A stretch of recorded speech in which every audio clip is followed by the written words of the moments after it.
this is Ethan Sage, who's joining us on the ASI podcast today. Ethan is 43. He is from Hanalei, Kauai. He has 27 years experience on the water and in the ocean. He started surfing at just 6 years old. Yep. He was a county of Kauai Yep. Kauai lifeguard for 10 years. He's Yep. been a certified master coach since 2012, and he's a master coach for the ASI, the ISA, and NSSIA. Yes, He's correct. been doing SUPs since before Laird made it cool. Good man. And he's also a first aid and CPR instructor and lifeguard trainer. He's had a mild run with contests in Hawaii, so I'm going to have a little chat with you about that in a while. And he grew up, and I love this, on the same street alongside the Irons brothers, the Kauai Wolf Pack, Uncle Laird and his family, so Dad Bill and brother Leon, I think it is, Lion, and all the other Kauri greats. He was mentored in the lifeguard tower by Titus Kinimaka. Have I got that one right? Yeah. Yep. Who's an absolute legend and ran his surf school for 3 years. And Ethan has his own surf coaching and outrigger canoe surf business since 2004. And in 2010, he was the division winner for the Pine Trees Classic Men's Surf Competition. So that is a very, very impressive bio, Ethan, I have to say. Nothing compared to my friends. My friends, it's like, I'm just the runt. I'm the nobody. Well, look, that, I mean, as I say, I'm totally blown away by that. So let's start at the beginning. So you start surfing at 6 years old. Yep. What was it that drew you towards surfing? Was it kind of just something that people did in Hawaii? You know, the kids just surfed, or was it something you thought, this is something I really want to try? Well, for me, my first waves, I was actually born in California, and we moved to Hawaii shortly after. So I actually started out on, my dad surfed, my uncle, my mom's brother surfed. So my family was kind of surfed. My mom was a big, her boyfriend's in high school surf, and she was a photographer. And, it's knowing how to follow the surfer on the wave with the camera was kind of a hard thing to do at the time. And my mom happened to be pretty good at it. So, with her brothers and family surfing and everybody else involved, I was just kind of like surf culture. And we grew up, I was born just in Costa Mesa, which is about 5 miles off the coast of, Orange County. So my first wave was actually caught in Doheny, and it was a boogie boarding thing. I was born just before the slick bottom of the boogie. All the boogie boards you see now, like even the ones you buy, in the grocery store, they have that slick bottom, that plastic bottom. Well, before, when Tom Morey first came out with the boogie board, it was all like a foam bottom. It was no slick, and that was when my first boogie board was. So our goal was to surf the boogie board, and if you could surf the boogie board, then that was it. Dad bought you a board for your birthday, for Christmas or whatever, and that's, off you went. And we didn't go through as many boards as we do now when we were older. It was like that one board you had for 4 or 5 years, and you slept with that thing. You cherished it, you diapered it up. So that was my first wave. And progression from 6 to 7, I had my own board. And I would surf pretty regularly after school, 3-4 days a week, and on the weekends for sure, And, you almost had to wear a wetsuit just for sunburn. It wasn't even that cold. You just wear a wetsuit because you're out there for so long, And that's kind of where it went from there, And once you kind of get your local spot kind of, wired as far as how the wave works, and if it's a sandbar, beach break, whatever, once you get that kind of wired, then you're out there with your friends, and everyone's kind of competing for waves, just on the basics. There's 10 of you out. There's only 4 waves to a set. There's only maybe going to be 1 or 2 good waves out of that set. Otherwise, you're just catch and dribble. And, so you got to be on it. And when you have other hungry mouths that want to get those waves too, it progresses you faster at a younger age, and, even though there's other places to surf, you kind of want to stick with your friends, even the guys that aren't they're not the total friends, but they're kind of on the border, anybody that, you're out there getting waves, or to see you get the good one, or everybody can talk about it at school the next day. That's kind of what it's all about, and that's what it kind of grew from there, from grade school, elementary, all the guys that I was, that I went to school with, all the, the boys, the Wolfpack and Andy and the boys, I didn't do any contests in high school. They all did contests. Andy and Bruce won every contest that you could even think about within the state and even into the nation. They bring all their, their best from the Florida and California like that. They surf them out in Southern California, Huntington Beach and Newport and Trestles, famous Trestles. And the boys, Andy and Bruce, come home every time, first or second, you know? So surfing with them every day is what led to the contests. And then we'd have our local contests that, you know, they didn't enter. We're mostly longboard contests that I would, you know, go for fun and get heckled. Oh, I would get heckled for longboarding. Like everybody know longboard, shortboard, tow it. No. Before, everybody only shortboarded. If you did anything else other than shortboard, oh, it was curtains for you. If you're a windsurfer, or if you just did it for fun, or if you're a longboarder like 1-2 days a year, oh no, sorry, can't do that. Only shortboards. So that's kind of where it progressed from there. You know, all just like that constant competitiveness from, you know, shortboarding from our first waves. You know, nobody, as soon as you could learn how to surf, nobody really wanted to go longboarding. Everybody, like, as soon as you could get, like, you know, stand up on the boogie board and direct the boogie board on an edge, you know, and you could, you know, paddle back out the rip current and catch it at the peak. You weren't catching whitewater anymore. Then everybody really wanted to kind of like, you know, shortboard, get a board. It's just a couple, you know, a foot overhead like that, and just go from there. Only the people I noticed that were kind of like, didn't want to compete, didn't want, like, you know, weren't they were surfing the peak next to us, or they would, you know, they weren't really wanted like aggressive, but they loved to surf. So they were more, they became longboarders because they get their waves early. You know, the shortboard guys were always just like, I don't know what it was, man, but it was like the from the older guys to like guys who are like 10 years older than us. They, you know, we'd find out, oh, we're, you know, we get home from school, or we'd get the call, like, you know, old days, no cell phones, you know?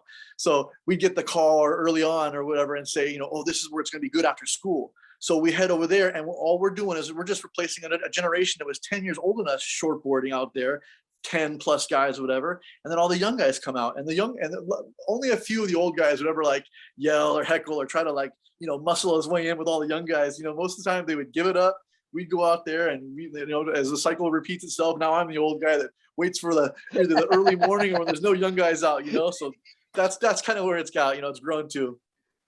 It goes full circle, doesn't it? Absolutely. Absolutely. I've got a 5-year-old son, you know, and he caught his first wave. I don't know, maybe he was like 1 or 2, like he could barely stand up. He's just like, we posed him, I pushed him in. It was just like, that was it.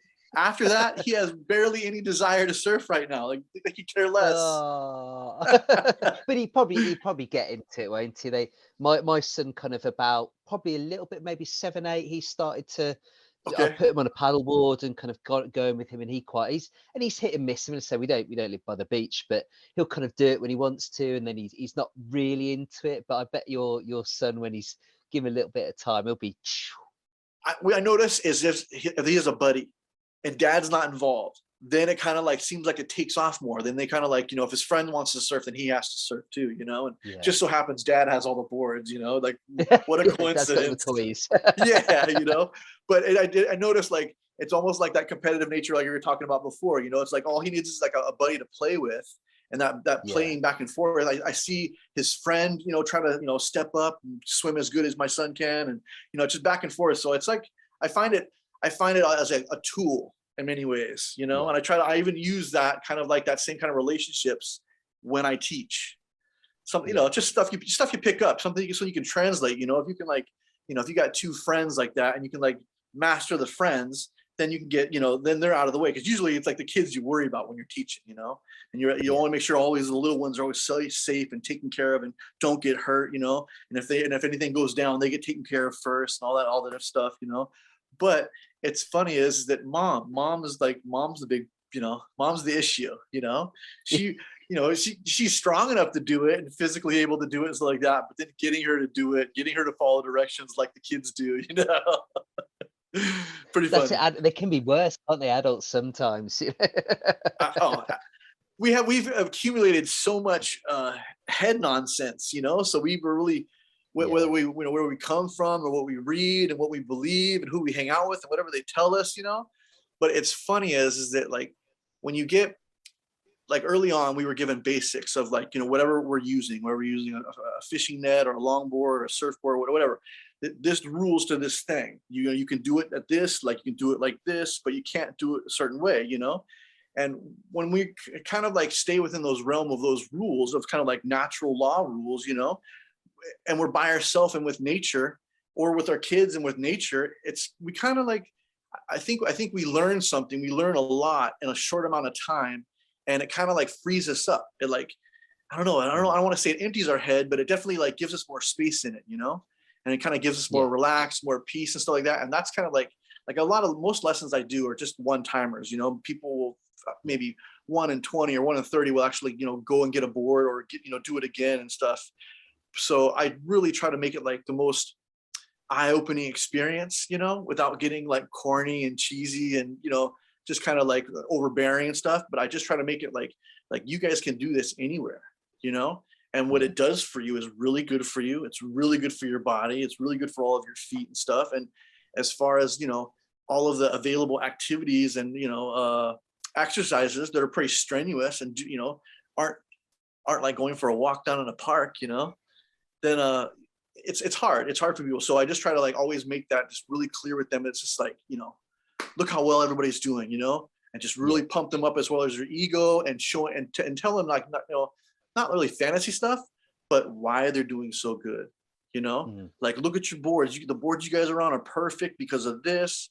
Oh, your paddle, you guys are doing really well because it's your first time because, you know, you're standing more upright. You're not all like curled over or, you know, or whatever, you know, even if it's like if it's surfing, it's the same thing. It might be their first time, but I just, you know, there's always the lay down on the belly, you know, and I always say that's the first ride, you know. It's like anything else you want to do while, you know, on the board in that meantime while you're out in the water, that's just a bit additional bonus. Yes, the goal is to get up and stand and ride and stuff, and we do that, of course, every single time.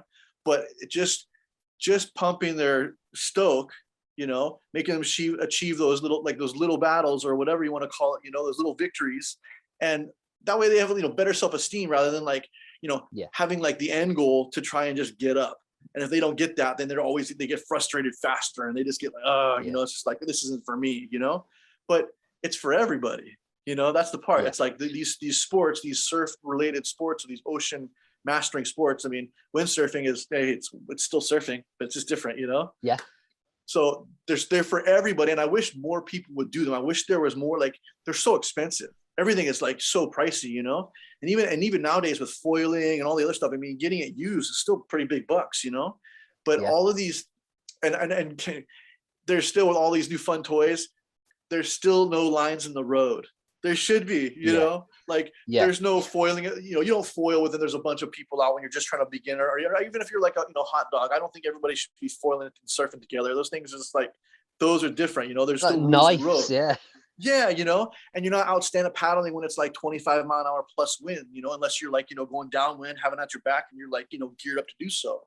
But there is, I wish there was more information out there. And that's why I joined in the first place. And that's why I started getting into this. And I actually did it to protect myself legally. I don't know if I'm jumping questions here, but just no, not at all. Not at all.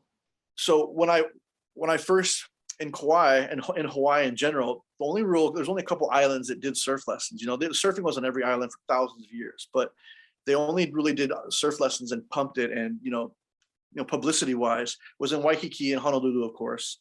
And then over in Maui, on the South Shore of Maui, because there's about a mile long beach. And then a couple places out by Lahaina, which is like, you know, the main hub resort for restaurants and shopping, all that stuff. Right outside of this little harbor like that is an amazing surf break that's like really good for beginners. Perfect channel, everything, the whole 9 yards.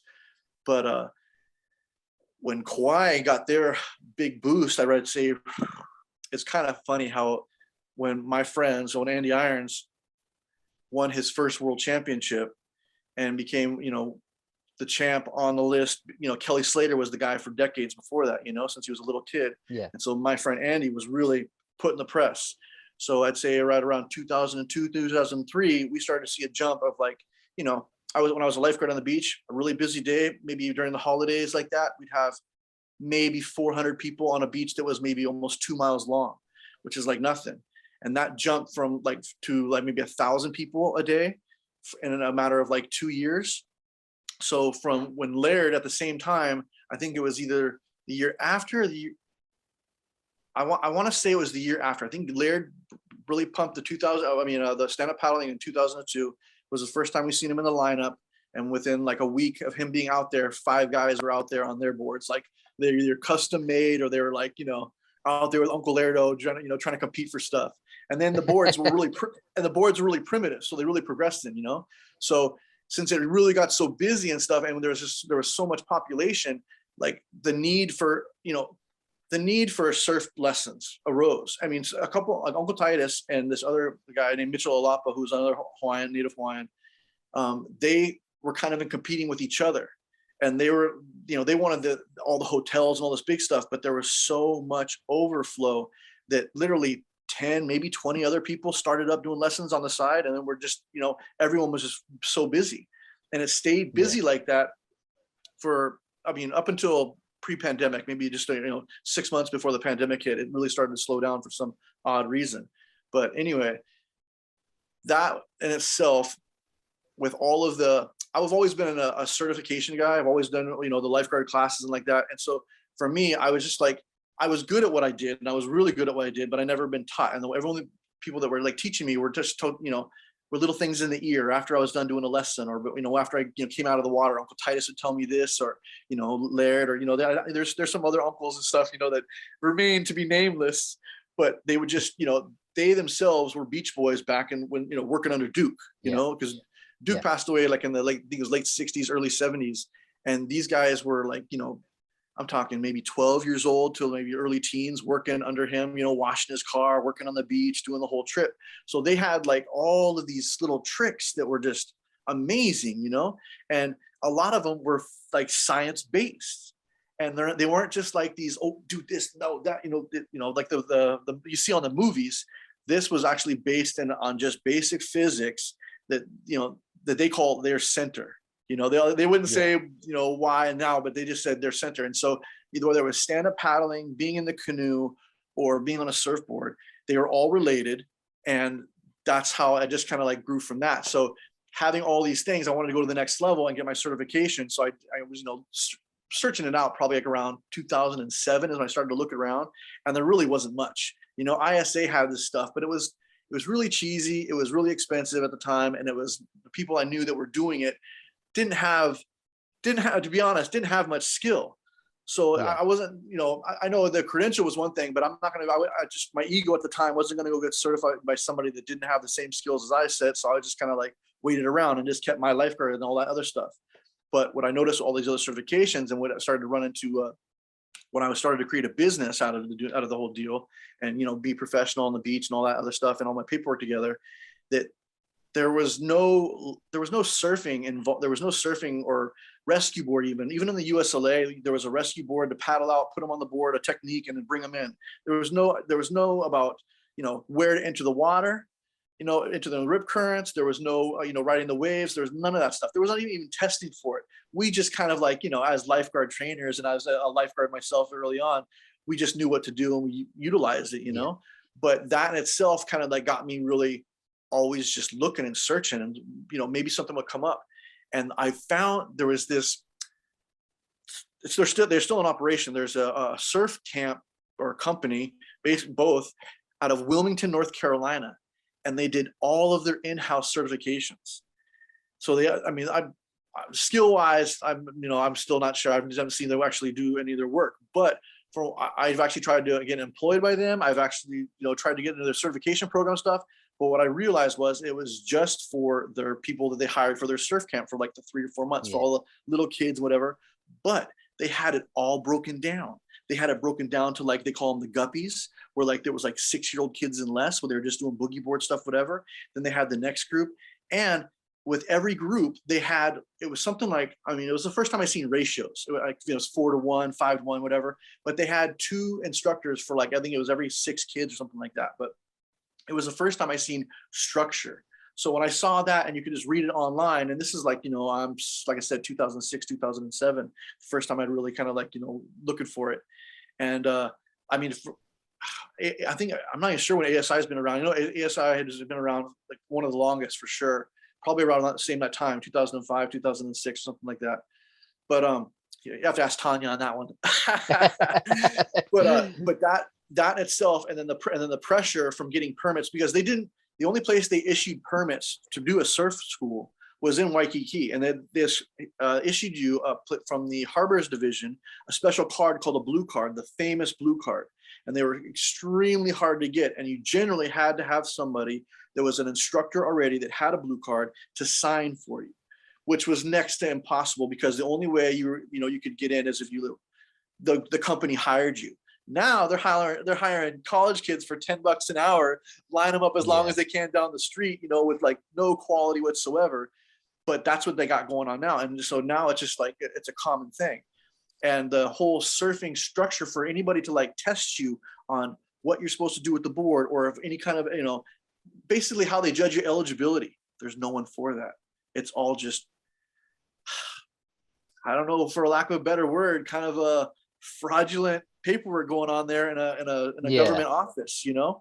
So, and they're just doing it to try and throw in some form of control so they can, you know, if somebody's crowding the beach with working, or they're doing the, you know, selling something they're not supposed to do, they can call the surf police, and the police will give them a ticket, arrest them, confine, you know, confiscate their equipment, whatever, you know? So I was doing my homework on my business stuff, and I didn't want that to happen to me. And I knew that even if it happened to you once on the beach in public like that, in front of everybody, even if you came back to the beach, your credibility would be kind of shreds, you know? So I searched it out. I searched out the surf stuff. I found the ASI eventually. Oh God, I found ASI, I think it was in 2010. I went to Australia with my stepdad and got trained under Shane Horan. And that was super sick. And I did also the Surfing Australia training as well. And Shane was much more thorough like that, way more thorough. And then ASI, or the ISA, was like one day just pushing kids in on a bunch of softboards, not really, kind of just kind of like conveyor belt, you know, no real coaching. They did an up down on the sand real fast, maybe 5-10 minutes, because there was about maybe 50-60 kids. It was like a lot of kids, only like 3 or 4 of us. So it was definitely just like, you know, overwhelming for how many people there was. And it was just kind of like a summer fun thing just for the activity to do. I thought it was great, but at the same time, it's like if anybody got stuck in the rip current, they didn't get any information, you know? And even if the rip current is like super shallow or super mellow, everybody takes it differently. The weakest in skills, you know, and that's enough. That's enough to get them in trouble, you know? But the invitation was, oh, I did this surf class one time at, you know, with all these people with this really reputable, you know, internationally known company. I should have known something. It can't be that hard. I did it once, I could do it again. But that's where just that one time, that's where they get into trouble, you know? Yeah.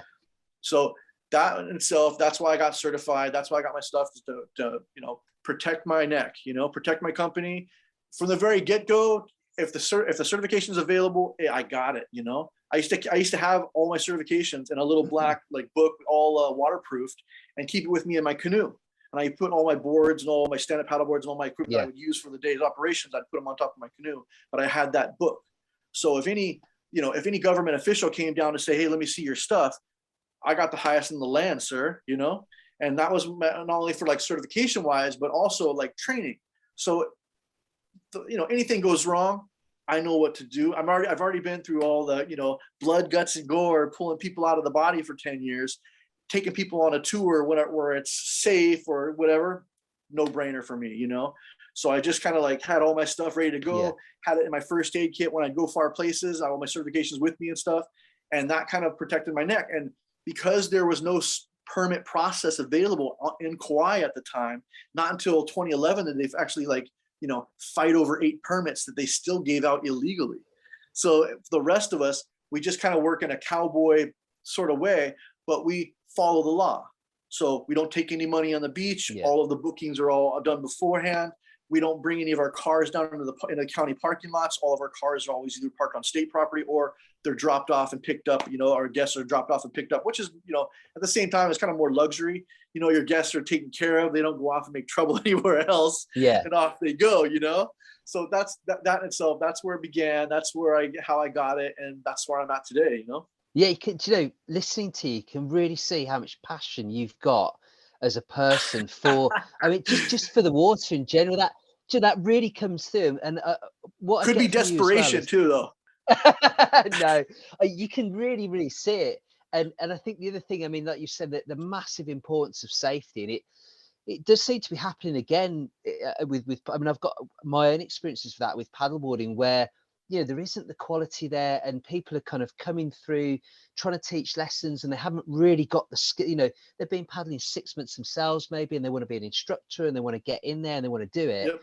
And it's like, you know, you're not ready, you can't paddle, and you know, people are going to pay you money to teach you how to paddleboard, and A, they want to come back alive, and B, they Yeah, want to actually know how to do it properly, because that's the experience they take away. So I do think it's, you know, it's kind of happening with, say it happened with the surfing industry, it's happening with the paddleboarding industry as well, where absolutely. everyone's just going, this is the big thing. So um yeah, I completely agree with that. You grew up with some huge surf icons, you know, guys like Andy Irons, who is, you know, I mean, obviously his death was an absolute tragedy, but Yep. he was such an amazing, every time I watched him surf, I was just mesmerized by it. What he saw while he surfed in the wave itself, few saw, if any. You know, we all kind of like emulated him. You know, like even there's a couple guys in our group that are older than us. You know, and it's funny is that we almost emulated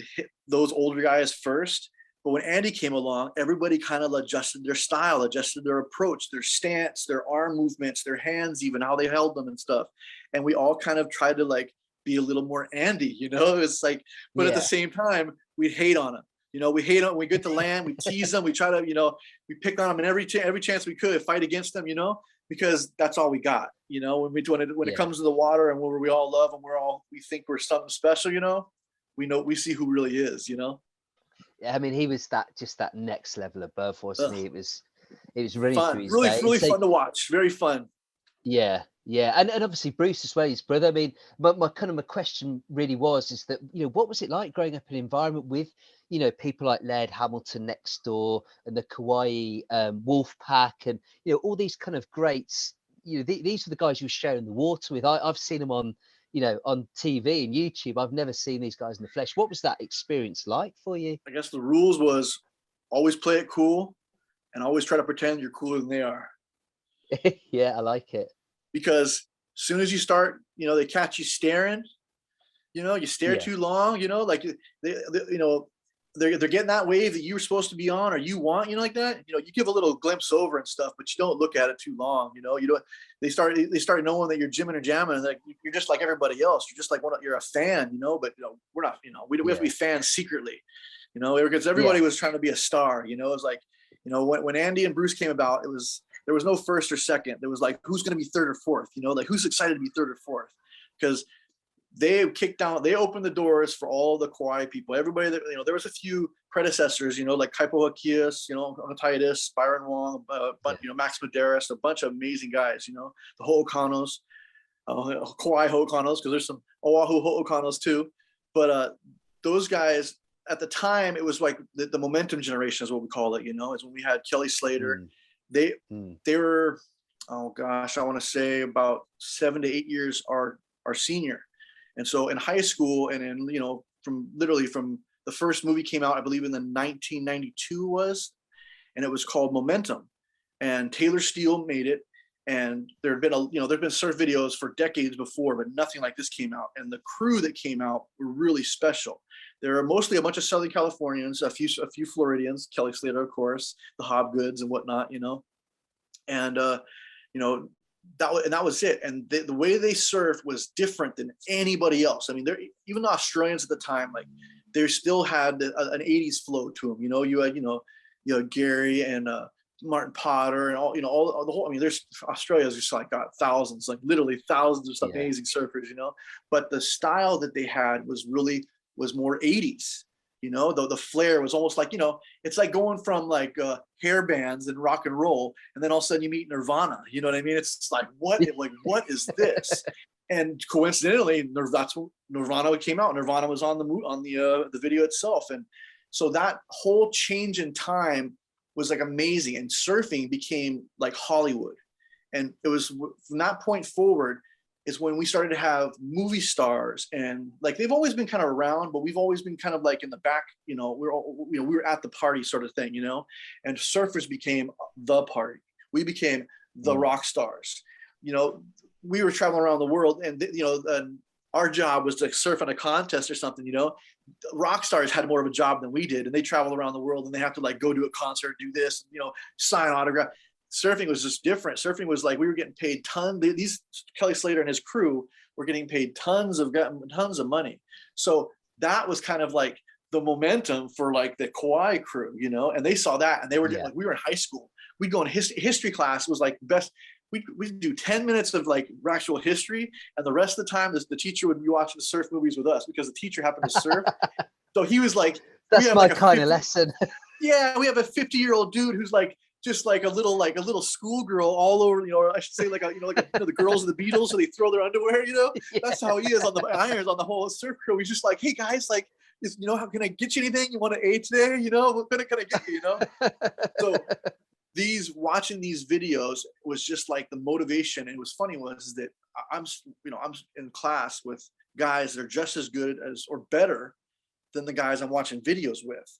And these guys aren't making any money. Well, I shouldn't say they're making money, because Quicksilver had them early on for boards and wetsuits and clothes. And the joke was that they never wore anything set twice.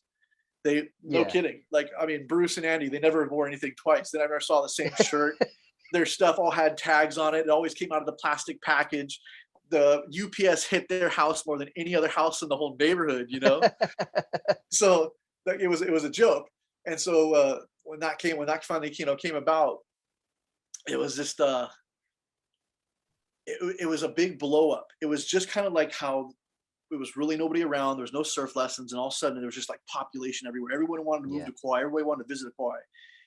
Andy went pro in '90. My mom wouldn't let him go drop out of school. Wouldn't sign off for him to do homeschool. So I know he graduated Kapaa and same as years me in '95. So it was, I think 97 was his first time he won the world tour. I think so. And he won it 3 times, or 2001, and then another time in 2007, and then 2010. 2010 he died. So I think 2008 maybe. I know it was 3 times, but it was the first time he went big, and it was the first time he got a cover on Surfer. So that was really big, and it was a big deal because it was 10 grand just the cover.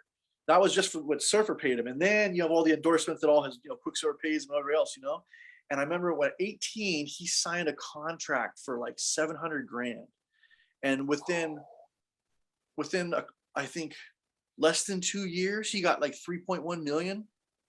Wow. So yeah, and it was more like by the time he was done, I think his best run I think he had was around 7 million. Was like the last contract he had from Billabong, and he got the 3.1 from Volcom. So he went from like Gotcha, Quicksilver to Gotcha MCD. Then Bruce went to Volcom, and Andy went from MCD to HIC, Hawaiian Island Creations.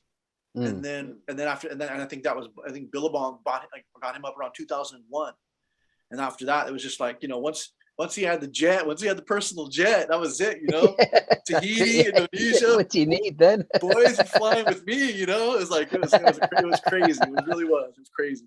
But that was kind of like the progression of it, That's when they seen that, and it was really, really weird sitting next to these guys, and stars before that was Titus, Laird, Billy Hamilton. They were like, they did movies, you know what I mean? They did movies with all, that are like timeless, Big Wednesday and stuff and all that. And Laird and all his friends, I mean, they're pioneers of all the big spots around the area, So when they roll in, they're like, you walk in and you don't see them, but they're there. It's just they have their own presence, you know what I mean? There's always like everyone's either quiet or they're always chitter-chattery about because, oh my God, it's like it's all I call it laugh and say they're like, it's like a lion or like a leopard walking through like the Serengeti, and all the little blackbirds squawking around and going, oh, he's over here, he's over here, he's over here, kind of the same thing, So, but when these guys came around, it was really strange because there was all of like, you'd see the admiration of them to the young boys. They would go out and like, those guys get any wave they want. And these young boys, out of like hundreds, if not thousands of surfers all over Hawaii, which is, kind of known to be kind of a rugged place, especially back in those days. I mean, it still is, but it still was much more rugged back then. And they get any wave they want. They paddle out and sit with the pack. People see them and it's just big smiles. They just can't wait to see what these guys are going to do. Like, it doesn't matter if it's a wipeout or they pull it off. Most times they pull it off, but sometimes the wipeout's worth it too, And that changed the dynamic. It changed everything. It changed like the catalyst that they went from paying surfers, like Kelly Slater was getting paid the most of anybody, doing Baywatch and all the movies and whatnot, And so he was kind of like who we looked up to. And Andy just looked to surpass him. That's all he wanted to do. He was just like, we used to talk a bunch of trash when we were in school, just kind of like you do with sports stars, and he was taking it for real, and he had it out for Kelly early on. He just knew he was going to be as good, if not better, and he, in his mind, he never wanted to like hear that he was as good as Kelly. He hated that. Yeah. So I really want to talk a bit about your business and what you do now. What does the future hold for you? So what's going to happen this year and where are things going? Well, I'm hoping to do more training courses. Pandemic really kind of slowed us up in Hawaii, and everyone's kind of back to work, but with all the restrictions and everything else, and a lot of the population for tourism we want moved there. So they're not really like, it's not really a lesson thing anymore. Everyone's kind of has their surf classes or their camps that they do every summer or whatever, and that's kind of that thing. So I'm kind of looking forward to like more training courses, probably more lessons. I'm really trying to get into some craftsmanship, trying to make some canoes and maybe some paddles like that, maybe some boards. Oh, cool. But that's just more tinkering around. But I'm definitely looking for more training, probably more lessons and stuff. More just kind of same old thing I've been doing, trying to get back on track because the pandemic happened and I become a real, like, I have to do real jobs and real work, clean houses and stuff. It's like, it's crazy, So, I'm really fortunate that I've been able to do as long as I've been able to, and, do all that stuff. So for me to like have to do something else, I just kind of keep that, it's okay. Yeah. I tell myself, I'll be that guy again. Don't worry. Yeah, that's it. It finally feels like here it sort of feels like it's going a little bit back to normal now. And I think Boris Johnson dropped everything on Thursday of last week and just went, that's excellent. it. Excellent. So and it does feel like, I mean, it still feels a bit odd going to the shop and not wearing a mask and that kind of stuff, and not, have I got COVID? So it does feel like that for us over here. But I know what you mean. It did just kind of knocked everybody. Well, it was unprecedented, wasn't it? I mean, who could have thought of that? I mean, who could have thought that would have happened? So yeah, I was amazed. I mean, it was great for surfing. I had nobody around. It was, and it was fun too, because I mean, we were even when we went through like the worst of it, of like the lockdowns or whatever, it's like we got to walk down to the beach and like, so the rules were, so long as you're standing in the water or your feet are in the water, you're okay. It's like you can't be on the beach, you can't do this, you're restricted to the times you can move. For us, it was like, it was like you said, it was unprecedented. It was kind of hard to fathom. But I'm glad that I was fortunate enough to weather it where I was. Ethan, thank you so much for your time. We need to do another one with you because there's so much more that I want to quiz you about, to be honest with you. Good talking with you. Good to meet you.